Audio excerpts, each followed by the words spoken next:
He gave intense chemotherapy for patients who didn't need it and then charged them. Tonight, his sentence, face to face with the families, how he now explains himself.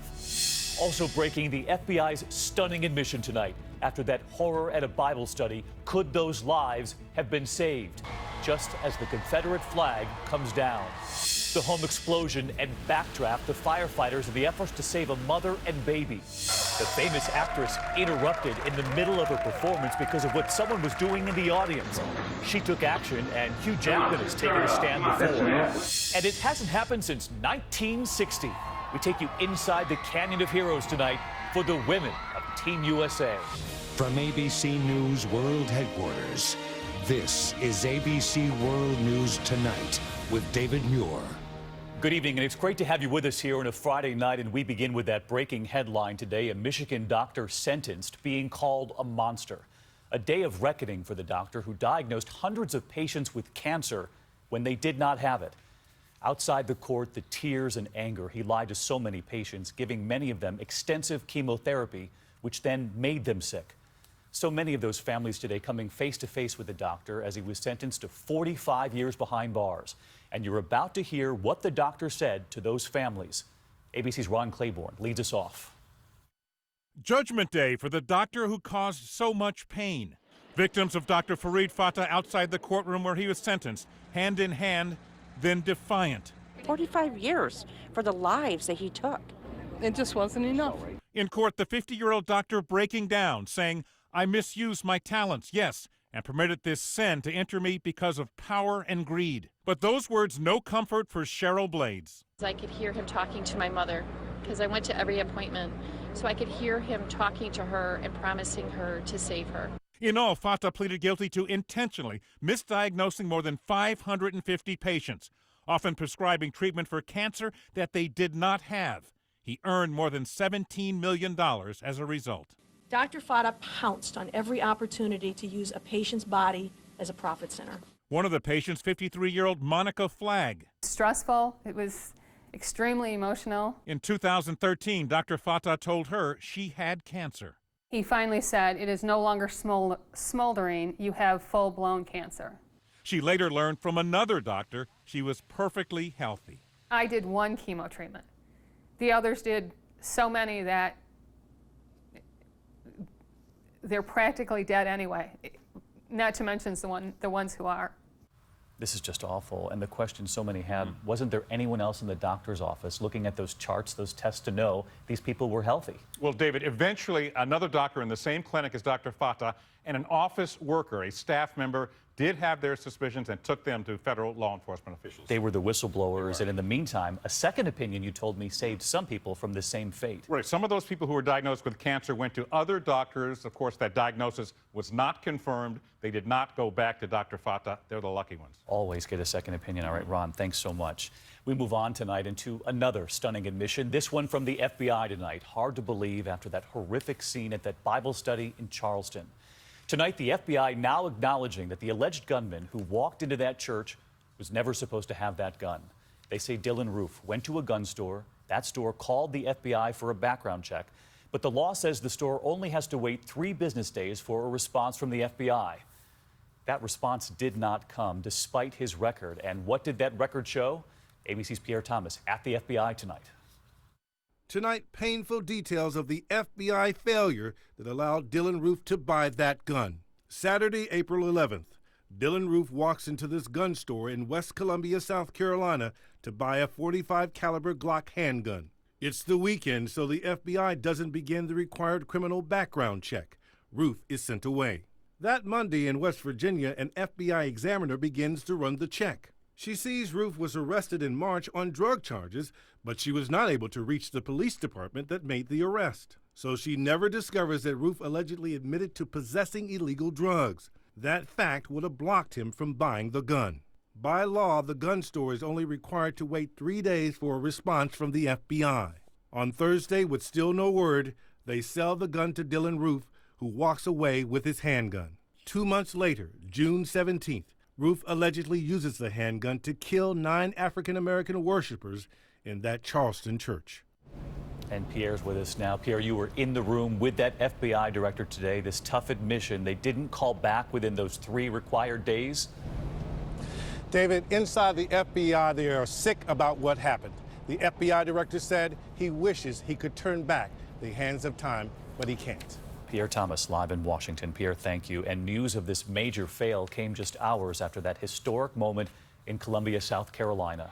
The Confederate flag lowered on State House grounds, the families of those 9 victims weeping. Tonight, Steve Osunsami with the protesters circling at that moment and where that flag will now end up. This is the historic moment. There were no words, no speeches, just a group of state troopers in white gloves and thousands who endured the oppressive heat to witness history, some of them holding the same Confederate battle flag that's about to come down. I had tears in my eyes. It was really a shame. David Bryson was 6 years old when they put the battle flag at the State House. It wasn't just about heritage, it was about hate.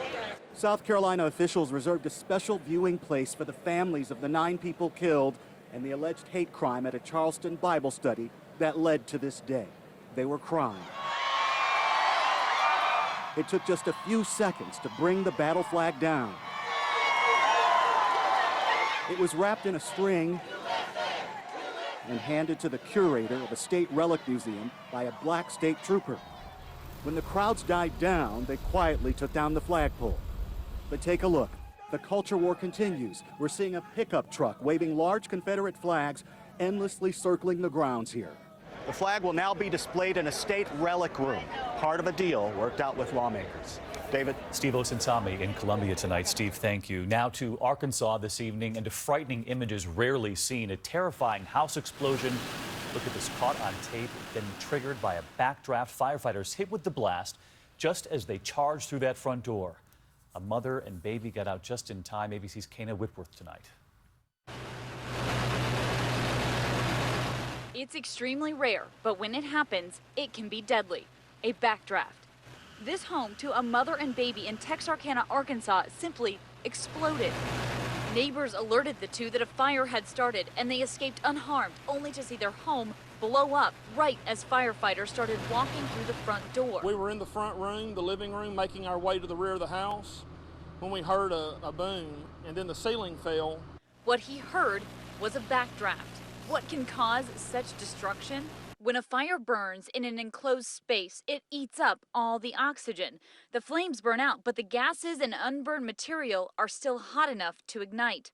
All they need is oxygen. The moment a firefighter opens a door or a window, the fire gets that oxygen and explodes. And what can you do to protect yourself?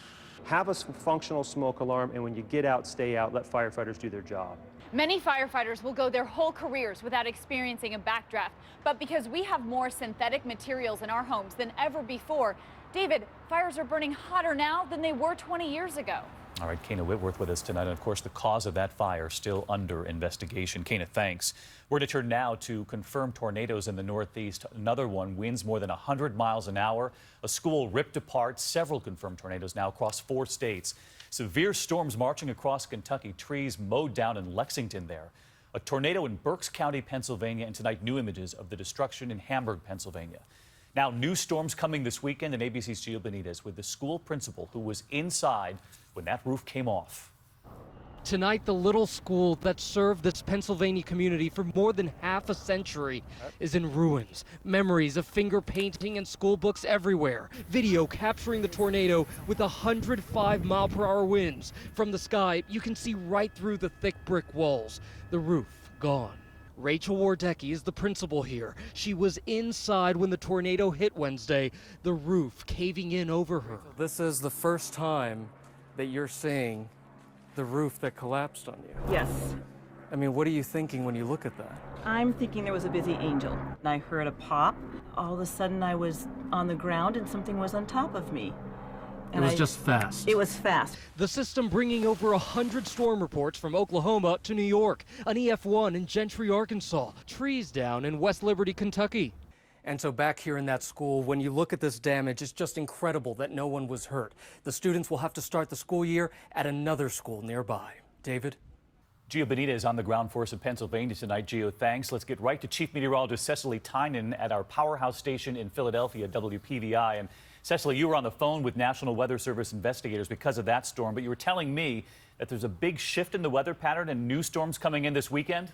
That's exactly right, David. The jet stream will cause a very strong ridge of high pressure. What this will do is warm things up across the plain states, and it will focus the stormy weather across the Midwest. We're looking at the potential for some heavy rain over the weekend. By Sunday, some areas could get more than 3 inches of rain, especially from Indianapolis to Lexington, could cause some flash flooding. In the meantime, that jet stream will also pull in a lot of moisture to the Pacific Northwest. This is welcome. It's been hot and dry there. Interior sections could get more than 2 inches of rain, could cause some flash flooding. Also, it'll bring much cooler temperatures. We'll be on the watch for that. In the meantime, Cecily, across much of the country, the intense heat this weekend? Yes, the heat is returning to the plain states. It's been pretty mild so far this month, but look at this map. By Sunday, we're looking at temperatures from Texas to North Dakota up to 15 degrees above average.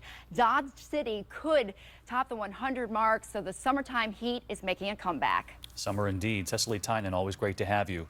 Now to a dramatic collision on the tracks captured on video, and now that video is being looked at because it would appear that the all-important gate never went down. This freight train slamming into a truck in New York City amid growing scrutiny over the safety of railroad crossings in this country. Here's ABC's David Curley. Dashcam video shows the moment of destruction when this New York train plows through a tractor trailer. Confirmed truck struck by the train on fire. Look closely. The lights don't come on until the train is nearly in the crossing. The rail guard arms aren't down. The truck driver with the dash cam saw it all. It wasn't down, you know, and the lights, all signal lights, they were not working. Or were those crossing signals not triggered, possibly because the train was moving too quickly? The speed limit is just 15 miles an hour in this part of Queens. Every day, there are more than 6 incidents involving vehicles and trains at crossings. Far too many, say experts. The infrastructure, it's old, it's aging, it requires a lot of upkeep. And quite frankly, drivers are inattentive when they cross the tracks as well. In the New York incident, investigators will be looking at speed and the signals. The good news is the truck driver received only minor injuries. The 2 locomotive engineers were not hurt.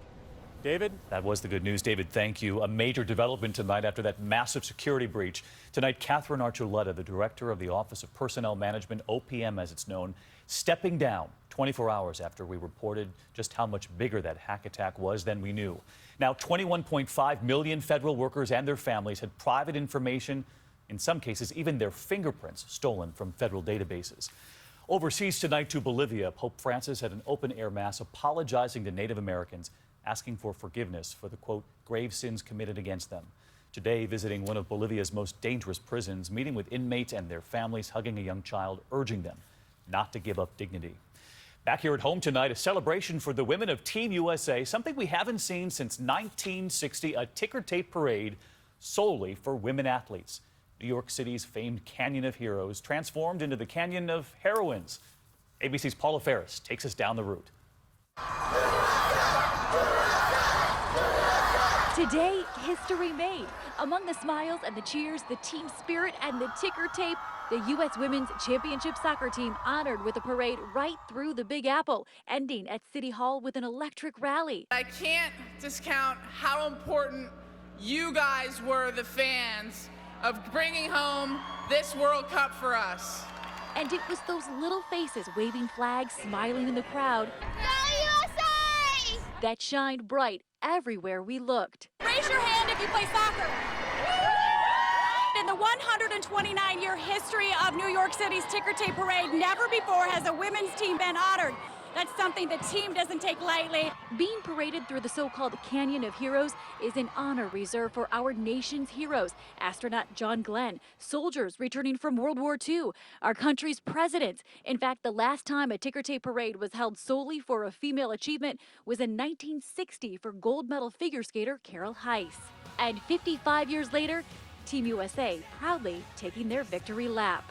This absolutely will go down as one of, if not the best thing I have ever been a part of in my life. Paula Ferris, ABC News, New York. We love this, and we love seeing Robin Roberts being a part of it today. And there's still much more ahead on World News Tonight this Friday as we remember an acting legend. Also ahead.